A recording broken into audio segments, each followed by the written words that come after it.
What up, doe? My name is Gunna Strong, and I hunt the Dogman. Despite what you may have heard, the cryptids are real. I know this, because me and the friends were attacked by the Michigan Dogman and I survived. Now I hunt them. In the name of my boys, rest in peace Terry and Marlon. I was born and raised in Detroit, Michigan. One thing to know about the Mitten State is we love our guns, and we love to hunt.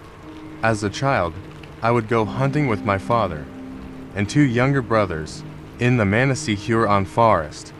I downed my first deer at the age of 9, and my father said that I would be a crack shot. That's a great marksman for you jitterbugs. My brothers' names are Sam and Jeff. They are identical twins. Lucky bastards. My mother and father died 25 years ago. Well, as far as I know of. They went on a hunting trip and they were never seen again. The police did locate their camper, and it was fine. All except the gashes on the door handle. They said it could have been a bear. But I saw the photos and it didn't look like bear claws to me. I have hunted bears before, so I can safely say it was no bear. The twins, them boys are super smart and love to fight. I wasn't really a fighter so much. I preferred to spend time with the ladies, but I will throw them hands if I have to. My father taught us karate, boxing and MMA as kids, and I got really good. The twins did too. I was always stronger for my size though. At the age of 16, I was lifting things kids my age couldn't. I must have gotten that from Pops. In the year 2000, Terry Marlin and I were on a 3-day hunting trip in the Manistee Huron forest. The first 2 days were the shit. We downed for deer. I even took a shot at a big coyote from a long distance, with my dad's 30-30 lever action with 3x9 scope. Must have been 200 yards easily. Me and Terry went to retrieve the coyote, but couldn't find it. We subsequently had a lot of cold Heinekens, and smoked a few blunts before bed, late in the night. We climbed into our respective tents and hit the sack. For what seemed like a few minutes, I was awakened by screaming from Terry, and growling from a big predator. I grabbed my K-bar and slashed my way out of the tent. What I saw next will forever be burned in my mind. Marlin was ripped to pieces, just a pile of crimson meat and bones, and Terry was getting eaten alive. I turned to grab my gun, and that's when it came for me. It was not human, it was a coyote, but it was bigger, and standing on 2 legs, like a man. Its muscled arms and hands ended in long raccoon-like bloody claws, and it smelled horrible like hot trash and crackhead must. I raised my gun to fire, but it jumped on top of me before I got the shot off. It snarled and tried to bite my face. I pushed back with all my might, screaming and yelling. Slobber and blood were dripping all over my mouth. The smell made me vomit. It got mad and slashed my face. Just when I was about to give up the fight, I heard a shot ring out, and the coyote thing dropped on me. It must have been 250 pounds. I saw stars and colors, then all was black. When I finally came to, I felt blinding pain all over my body, and my face felt like it went through a meat grinder. When I opened my eyes, I could tell I wasn't home, or anywhere I could recognize. I was in a strange room with taxidermy canine heads on the walls. It was warm and lit by candle light. I tried to get up, but as soon as I tried, I fell to the floor. A big man dressed in animal hides and fur walked in the room. He looked like he could be Asian, but he had a darker skin tone than I. He has a long salt and pepper beard that is very respectable. He told me I should rest. I asked him where I was. He said I was in a safe place, and I was attacked by an animal. An animal? I said confused. What kind of animal? He looked up at the taxidermy canine heads. I followed his gaze. All of a sudden, I get flooded with the memories of my boys and the big-ass coyote. What the fuck? That thing was real. I yelled. You need to rest, he said, and for the second time, I was out. In my semi-consciousness, I could hear music. It was classical music. I struggled to open my eyes. My eyelids felt like 100 pounds each. When I finally got them open, I was in the same candle-lit room with the canine heads. I said hello, in a raspy voice. Is anyone there? I heard heavy footsteps walking closer to me, then stopping at the edge of the bed. The big man that obviously saved me said, "How are you feeling?" in a low, heavy voice. I struggled to get up, but he told me to relax, because I had been unconscious for a couple of days. He handed me a glass of steaming liquid that smelled like grass and other herbs. I took it gladly and it felt wonderful on my lips. I asked him where I was and he said, "We are in his cabin in the forest, but you are safe." I said I was hungry and asked if he had anything to eat. He handed me a handful of jerky. He said that I would regain my strength soon and we will hunt. Confused, I asked, "Hunting soon?" He said that I would understand in time. Just drink the tea, and I'd feel better. I told him I have to get home. My girlfriend and family must be worried about me. He said, "Yes, of course they are. And I am sorry about your friends. You've contracted a rare infection called lycanthropy while you were unconscious. Your body went through changes that killed you, but you came back." I shot up out of the bed with eyes wide open and said, "What do you mean I'm dead? I'm sitting right here talking to you." He said, "Try to understand that the infection caused a change in my DNA, and I am not the same person." "So, what are you saying?" "I am a zombie." He said, "No. Something much worse." He proceeded to walk to the bed and stuck his hand out, right before my eyes. His fingernails began falling off, but being replaced by sharp black claws, and his hair began falling out and being replaced by white fur. What the fuck? Are you one of them? Darting my eyes back and forth, looking for an escape, with no way out. I just jumped out of the bed and tried to run past him to the door, but he grabbed me and told me to relax. I tried to open his fingers, but they were like vice grips. He told me to sleep. And just like that, I was out again. When I opened my eyes, there was no confusion. I knew where I was, and I just wanted to be home. I said to the man, "I just want to go home, please." He walked in the room and said that he's terribly sorry for what happened to me and my friends. "But I can't let you leave. Not until I figure out what you will become, good or bad." He handed me another cup of tea and said, "Please drink it. It will make you feel better." I said, "Okay. Give me the tea." I drank some. I told him, "Please just let me go." He said, "He will soon and I will understand in time." Soon I felt good enough to get out of bed and use my legs. Just like he said, soon I felt better. My legs were weak and wobbly. I walked into the next room. It was a small room, no bigger than the room I was in with the bed and animal heads. This one had just a chair, a bearskin rug, an old record player, and candles. The big man turned to me and asked how I felt. I told him I felt weak and hungry, but okay. He said his name is Duncan, and he was a werewolf, and I was the son of a werewolf. He will teach me how to control it. If I can't, he will kill me.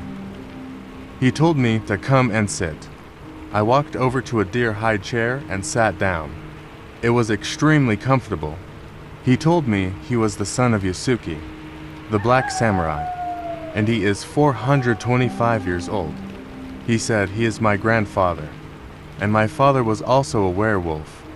No, I said to myself, but how could he hide it for so long? He put his hand on my shoulder and said he has been watching over me silently since my father came up missing. I recoiled and looked at Duncan confused. I asked, "What happened to my parents? I need to know, please." Duncan said, "We have a lot to catch up on. Your parents were murdered by the Alpha Dog Man that murdered your friends. I shot and beheaded it. Evander was his name. Now there is a new Alpha. He is the most dangerous. His name is Jared. He is the son of Evander. Jareb challenged Evander, and Evander lost. Jareb took over the pack, then banished Evander. He went mad and started killing for fun. And my mother? I asked, is she? No. Duncan replied, she was a powerful witch. They tried to shelter you three from all of this. But nobody could have predicted Jareb's takeover. Your mother cast a spell on the three of you. But I had to break it to save your life. I will teach you to control the wolf, and use it to be the best hunter the world has ever heard of. And my brothers? I asked, what's going to become of them? Duncan said they are both witches. They can't know now, but soon you will need their help. Duncan is one bad motherfucker, in his wolf form. He stands an impressive 9 feet tall and has muscles on muscles. He reminds me of a dark-skinned Inuyasha, with a white beard, fangs, and pointed wolf ears. His eyes glow red. I've never seen an old man move so fast and gracefully. It is a sight to see. After training with Duncan for 8 grueling months, I learned how to change into my wolf form in less than 20 seconds. It is very painful, no doubt. I am massive and very strong. I can see a mile easily and smell even further, but nothing like Duncan. I have brown fur and green eyes. But unlike normal werewolves, my legs don't contort into canine legs. Mine stay humanoid, but my feet do grow, and I walk on my toes. I cannot heal as fast, so I have to be careful. And I am not affected by silver, so I wear it as my armor. Tonight Duncan will take me to hunt the pack that killed me. My parents, and my boys. I have been waiting for this moment. Those punk bitches will pay for 5 lives. Duncan handed me a tactical outfit and boots. He said it belonged to my father. The outfit is fitted with tech that will adapt to my transition. So I will always have clothes on. It reminds me of modern Japanese armor, but high-tech, and all black. Duncan saved the head of the dog that attacked us. He took it out of a freezer and put it in a bag. I put on my high-tech suit and changed into my wolf form. It grows as I do. This is fucking dope. I changed back into my human form. Duncan and I headed into the woods. We walked for maybe 5 miles or so. The crisp air was brushing across my face, the leaves giving way beneath my feet. We reached a clearing, and the smell of wet dogs permeated the air. It was sickening, but I held my composure. Duncan said, this is as far as I go. This is your fight. I turned to him and smiled the biggest wolf grin, teeth gleaming in the moonlight. I winked my green eye at him and said, I got this, and let out a growl. Walking into the middle of the clearing, I howled loud and aggressive. It wasn't long before I seen 3 big dogs come out the edge of the woods. I took the head out of the bag and threw it at them. I howled again and bared my massive claws. Duncan said, bring me their heads, and jumped like 50 feet back into the thick of the woods. I smiled and said, looking for your father. The 3 coyotes took a few steps forward. Under the moonlight, I could see the 2 biggest ones looked like brothers, coyote twins. The 3rd one is smaller and looks like a female. The big one said, you'll pay for my father. I said, I didn't have anything to do with his death, but he ate my friends and killed me. You all are responsible for my parents' death. So it looks like we all want some get back. Now, which one of you is Jareb? They all laughed. The bigger one said, in a low crackling voice, what makes a puppy like you worthy of speaking his name? I made a kissing sound and said, here boy. The big boy ran at me with blinding speed. 10 feet in front of me it leaped. With a look of hate in its eyes it slashed. I sidestepped and punched its face.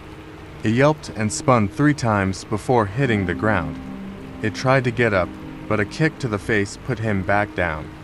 The smaller coyote looked surprised. I looked at him and said, come get you some bitch, and laughed.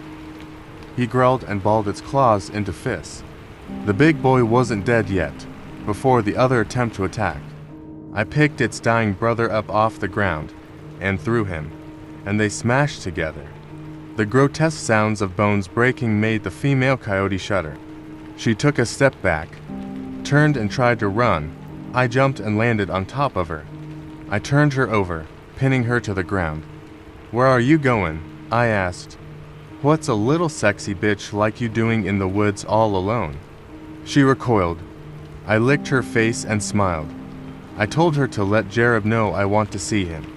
I got off of her and told her to get the fuck out of here. I walked over to the twisted coyotes. To my horror, the smaller one was gone.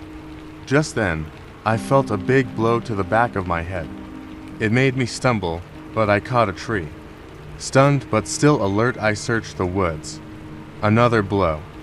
Boom, I hit the ground. He stomped me a couple times, but I blocked the next stomp and kicked him in the knee. He yelped and shrieked in pain. I got up. I grabbed him by the fur on his head and slashed his throat. Blood sprayed everywhere. Time to take heads.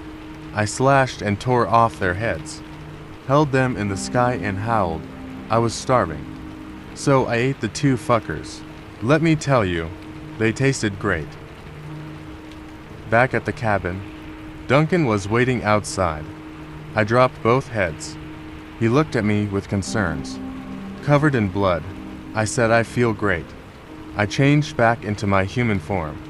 He sighed, said good, and walked inside. I followed. He told me not to leave the heads because they will attract others. So I went back outside and picked the heads up to bury them. Duncan asked me where the third head was. I told him I left her with a message for Jared.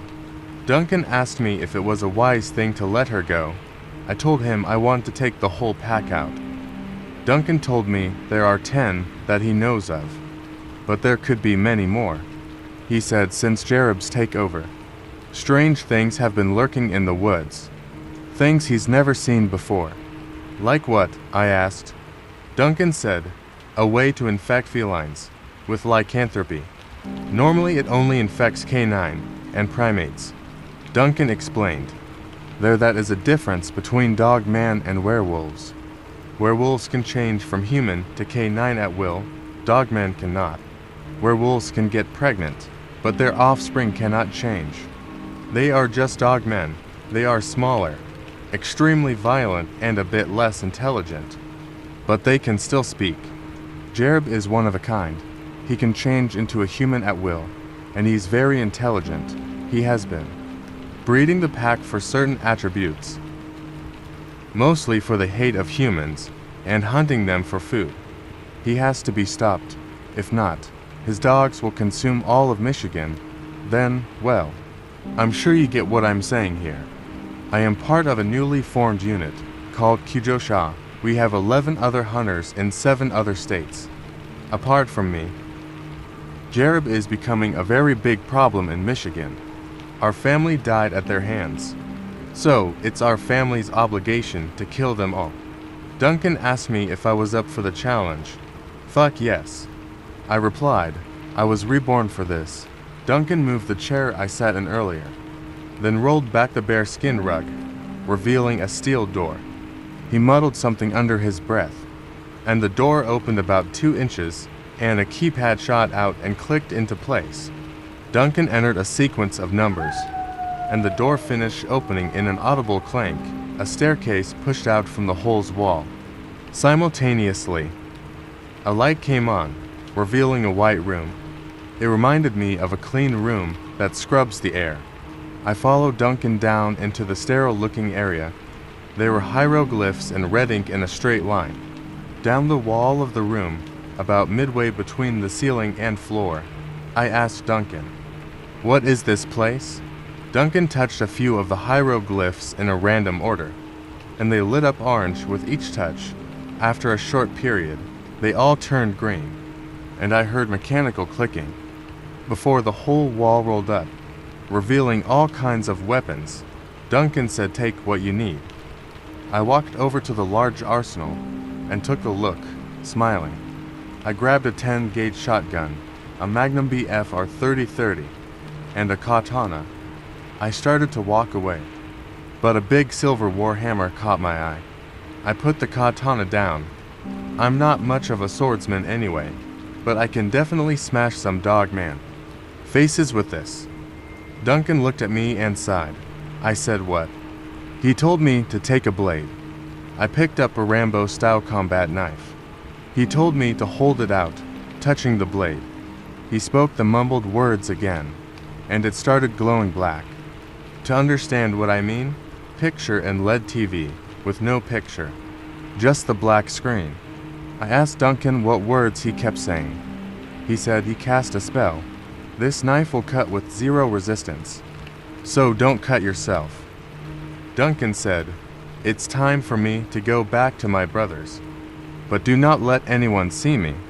It's an advantage for people who know me to think that I am dead, and there are people who hunt people like us out there and will not understand, so be careful. The first thing I did was get me a place in New Haven, Michigan. I wasn't quite ready to explain to my brothers what's going on yet, but I will. In the meantime, I will train until Duncan reaches out. On my way home from training one night, I saw a little redneck-looking man standing by the river, taking something out of a milk crate and throwing it in the water. Every time he did, I heard a whining noise, so I got a little closer. He reaches in and starts to throw it. I noticed it was a kitten. I yelled, "Hey asshole." The little man jumped. I scared the shit out of him. He tried to throw the kitten anyway. I grabbed the fucker's arm and tore it off. I picked up the kitten and smacked the guy in the face with his own arm, and he fell in the water. Looking at my blood-soaked clothes, instantly I regretted that. So I got the fuck out of there. Back home, I threw my clothes out and got in the shower. I washed that asshole's blood off the kitten too. I noticed it's a baby girl. After drying her off, I looked at her and said, "What shall I name you?" and scratched her tiny head. And she purred, "Sheba. Do you like that name?" She rolled up in a little fur ball and went to sleep. I finally got out to find Sam and Jeff. They were very excited to see me alive. I haven't seen them in over a year. I couldn't believe it's been that long. I told them what's been going on. They didn't believe me at first, but I pulled a Duncan on them. The fur and green eyes got their attention. They were scared shitless. I finally got them to chill out after a few beers. We spoke a bit more about our parents and how they were killed. I told them about Jerob's plans, and we have to go see our grandfather soon. They need to know about our family history. I left Sheba with Sam's girlfriend for a few days. I brought the twins to see Duncan. They were hesitant about it all at first, but they agreed to stay with Duncan for a few months to train. They will learn how to cast spells, alchemy, and other cool shit like that. I need to hunt. It's been a week since I ate. Being a werewolf means that I don't need to eat every day, maybe once every couple weeks. I don't want to go too long without eating though, because I am afraid I will attack and eat a human, and that wouldn't be good for me or my family. Hunting is a lot easier now. Well, because I am stronger and faster than anything else in the woods. In Michigan anyway. I don't really need a gun to hunt anymore, but I prefer to keep my humanity. I mean, turning into an 8-foot wolf has its perks and all, but it still bothers me a bit. I loaded the Magnum BFR 30-30 and holstered it. I took off my clothes and changed into my wolf form. It's much more stealthy that way, moving through the woods in total silence. I smell a deer. A big buck, judging by its scent.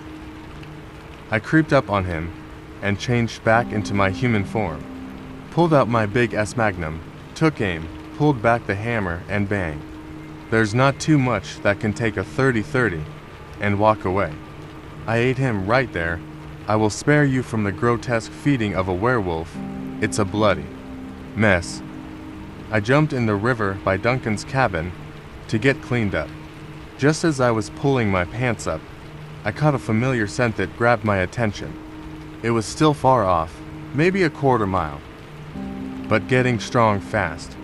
I laid down in the water with just my face breaking the surface, hoping it keeps my scent down. A foot landed about a foot away from my head. I exploded out of the water and grabbed the bitch by the throat. She gasped and drew her hand back for a slash. I looked at her with a grimace, squeezing her neck harder, growling and baring my massive teeth. She whimpered, tucking her tail between her legs, and lowering her ears. I said, "You better be here with a message from Jared." She didn't say anything. She just whimpered, looking in all directions. I shook her and yelled, "Speak, bitch," she said, "if you don't let me go. We are both going to die soon. Jared is sending others." Little things, monstrosities. I sniffed the air. I noticed a different scent. My ears perked up. I dropped the female and turned around to Lade. The little fucker was so fast I missed its attack. It jumped on me and dug its claws in my neck. I grabbed it by its head right before it bit me. I held it out to see what it was. Thrashing and snapping at me, it looked like. It was a bodybuilder with dwarfism and a cat's head. I'm getting a little tired of this thing thrashing around. I took a bite out of it and slammed it on the ground, making a small thumping noise. I turned around to see the female slashing two of those little fuckers. I started feeling dizzy and loopy. I couldn't focus my vision, then I dropped. Still coherent, she tried to pick me up. She said the cats have poisonous claws. I told her I need Duncan. Take me to Duncan. She picked me up and walked me through the woods until we got to the cabin, then she let me down. Duncan, Sam, and Jeff busted out of the cabin with guns in hand. The female is ready to fight, growling and baring teeth. Ready to die. I yelled stop. Don't kill her, and I drifted into the darkness. When I came to, Sam and Jeff were standing next to me. I turned my head and saw Duncan checking in. IV bag. I asked where the female was. Jeff said she's contained. What? Why? I asked. Duncan said she can't be trusted. She saved me. I said, bring me to her. Sam said, you need to rest. Now. I spat. Take me to her. Jeff put his hands up in a surrendering gesture. Okay, he replied, and gave me his hand for support. I followed Duncan down the stairs to the white room with the hieroglyphs. He touched them on the opposite wall. They turned green, and the wall rolled up with a mechanical hum, revealing a big steel door. He whispered a spell, and the door unlocked. He pushed the big door as it moaned in protest. Duncan walked in. The female growled in anger, ready to pounce on him at any moment. I stepped in behind him. She lowered her tail and dropped her ears and head in submission. It's okay, I told her. Calm down. I just want to ask you some questions. I told Duncan I would be okay by myself. He looked as if to ask me if I was sure. I said it's fine. She saved my life. He closed us both into the big area. The room looks like a typical bedroom, with a bathroom and a chair. I motioned Oni to the female to come and sit. She was hesitant at first, but I told her it was all right. I won't hurt you. She reluctantly came and sat on the bed next to the chair I was sitting in. I asked her if my brothers and Duncan treated her okay. With no reply, she just put her head down. I asked if she could shapeshift. She said yes with her head still down. Will you change into your human form for me? I asked. She said okay, and morphed into the most beautiful woman I've ever laid my eyes on. She is African American, with dark brown skin. She's dirty and her hair is matted but still beautiful. I don't think she's had a bath in a long while either. I pulled the blanket off the bed and covered her naked body. I asked her to look at me, and that's when I noticed the bruise under her right eye. Who did this to you? I asked in a stern voice. The twin with the dreadlocks, she replied. I grimaced and said, he's going to apologize for that. They can be real assholes sometimes. I'm going to make him get some clothes from his girlfriend for you. Would you like to get cleaned up? I looked at the camera in the room and told Duncan to open the door. The door came to life with a screaming moan. I asked Duncan if he had a clean robe for the woman. He had Sam bring it down. Sam apologized for Jeff's behavior. He told him he has trust issues. She nodded her head in an accepted gesture. She took the fur robe and said thank you. I took her by the hand and led her to the shower. I showed her where to find a towel and washcloth. I asked her name. She said Cassandra. I smiled and closed the bathroom door. Cassandra was in the shower for at least 2 hours. The whole time I was thinking about how great it would feel to be in that fat ass. After all, I haven't had sex in over a year. And sure, she's a little dirty now, but she's getting clean. That ass was nice and fat with a little jiggle. While she walked to the shower, I can just imagine them chocolate nips in my mouth. My shaft moaned with excitement. Cassandra looked like a goddess of the woods. As she stepped out of the bathroom, a chocolate goddess in fur. She's about 5'2", big titties, and curvy. I asked how she felt about getting cleaned up. She said she felt great, and a little hungry. I suggested we hunt later. She smiled with excitement. Jeff should be back soon with some clothes, and he will apologize for that eye of yours, as I put my index finger under her chin and tilted her head up to look at me. She asked me why I was looking at her like that. I replied, because you're beautiful, and I need to know your story. She sighed. A second later she said, my story is a nightmare, and started to cry. I put my index finger on her lips in a shushing gesture. I told Cassandra that she is safe, and no one will ever hurt her again. We hugged tightly for a long while. Jeff finally got back with some clothes. He brought back a plain white t-shirt, a green flannel, blue jeans, and a pair of socks and boots. He said he was sorry for hitting her with the gun, but he is just getting used to coyotes onto feet that are bigger than him. He put out his hand in an apologetic gesture, and they shook hands. We both left the room so Cassandra could get dressed. Upstairs, Sam and Jeff showed me spells Duncan taught them. One in particular was very useful. Jeff told me to hold my BFR out along with the 10 gauge. They whispered a spell under their breath, and the weapons began vibrating. Duncan said they cast a spell on my weapons. They will self-aim at cryptids only, and all I have to do is pull the trigger. If I need to shoot a human, well, I guess it's old school aiming for that. The other spell was to mask my scent as a werewolf, so other cryptids will think that I am an ordinary human. Just then a light went off in my head. Cassandra. They can probably track her scent here. Duncan gestured his hands in a calm down motion. He said, as long as she stays down in the safe room, she cannot be tracked. Can you place the spell on her to mask her scent? I asked. For mothers, yes. Duncan replied, but the one who bit her can still track her. We need to keep eyes and ears open. The pack may know where she is, I said, before heading to the safe room. I announced my presence before walking in with her clothes. Cassandra. She said, I'm here. I walked over to her and hugged her tightly. Her head fell into my chest. I'm scared. She whispered, I will protect you from anything, Cassandra. I whispered back, but I need to know more about Jared. Do you feel like talking about him? Yes, she replied. You are my alpha now. She told me how her and a girlfriend were hiking, and how Jared killed her friend and changed her. She was brought back to their den and forced to have sex with him to reproduce. He is breeding dogmen to kill humans, she explained. He is very smart and has a scientist held captive. This is how he made the cats that poisoned you. Their claws are like syringes. If even scratched by one, it will infect the host. He calls them drones. I will take you to get the records I stole. I can't understand it, but Duncan might. That fucker is going to pay for what he did to you, I said with anger in my voice. We need to hunt before we go.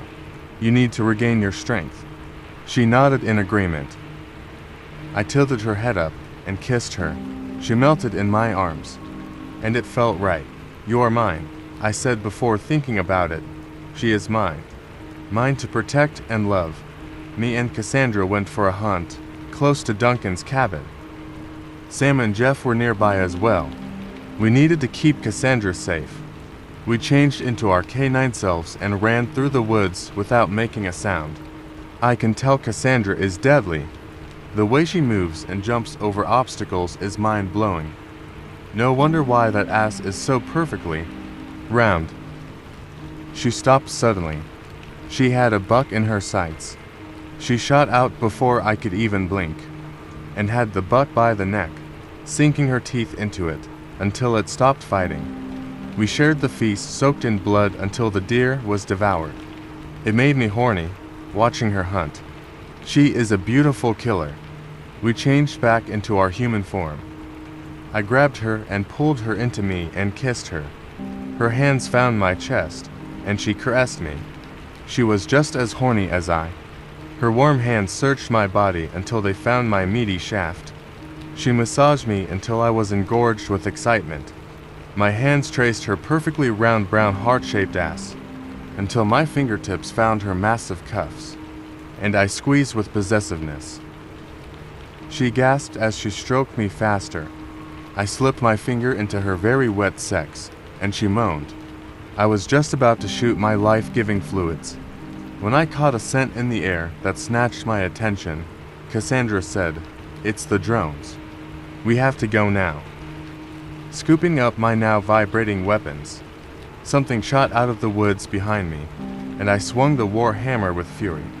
Jeff ducked just in time, before the hammer made purchase against a tree behind him, nearly splitting it in half. "Fuck's sake," he yelled. "Watch what you're doing."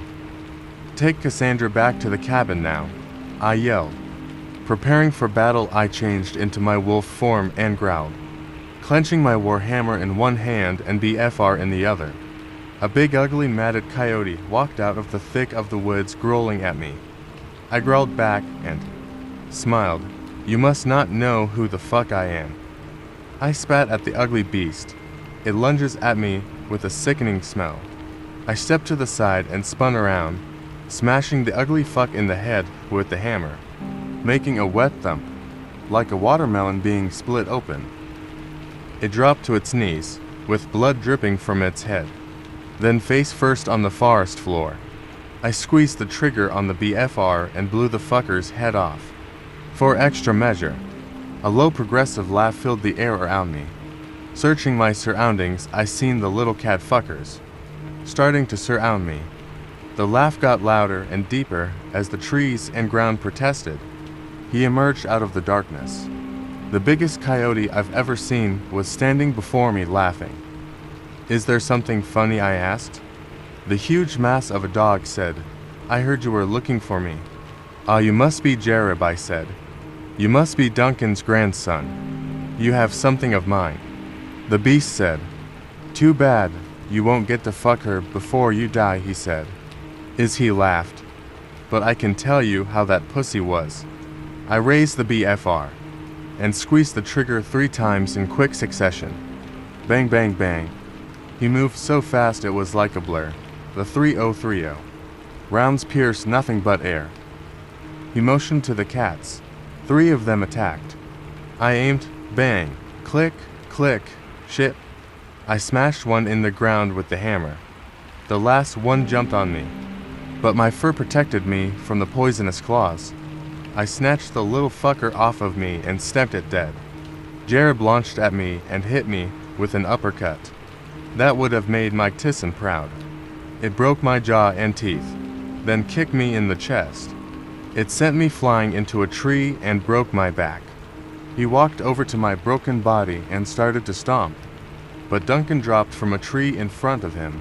He yelled like a scared puppy, and I saw fear in his eyes for the first time. Duncan unscathed his silver-etched katana and got into a fighting stance. Jareb let out a loud roar and said, "I'm not the last one," and laughed. He bared his massive teeth. and attacked Duncan. My grandfather was way too fast. Duncan started flipping around like Yoda and Darth Sidious in that fight scene from the Clone Wars.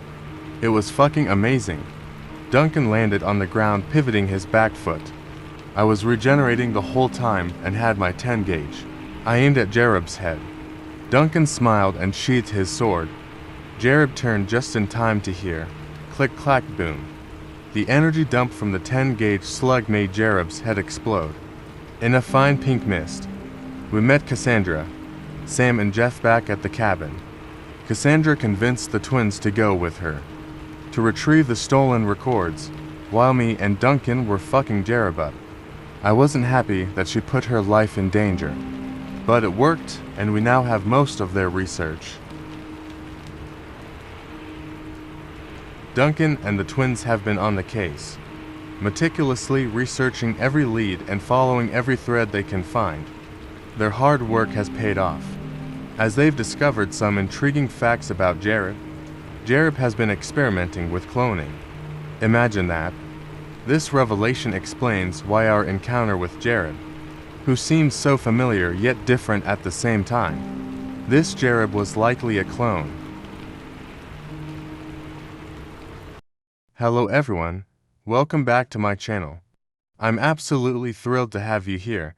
For those of you who are new to this channel, a big thank you for joining us. And for those of you who have been with us from the beginning, I can't express enough how grateful I am for your support. Now, let me be completely honest with you. Making these videos is not an easy task. In fact, it's quite challenging. I work 2 jobs and put in 60 hours a week.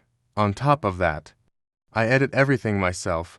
It's a lot of work, but it's something I absolutely love doing. So, when I say thank you for listening to my story and supporting my channel, I really mean it from the bottom of my heart. Your subscriptions and views are the fuel that keeps me going and helps me continue to create content that I hope you enjoy watching. Again, thank you so much for being here and being part of this journey with me. Your support means the world to me. If you enjoyed this video and want to see more like it, please don't forget to hit that like button and subscribe to my channel. It really helps me keep doing what I love most, creating content for you all. Until next time, stay awesome everyone.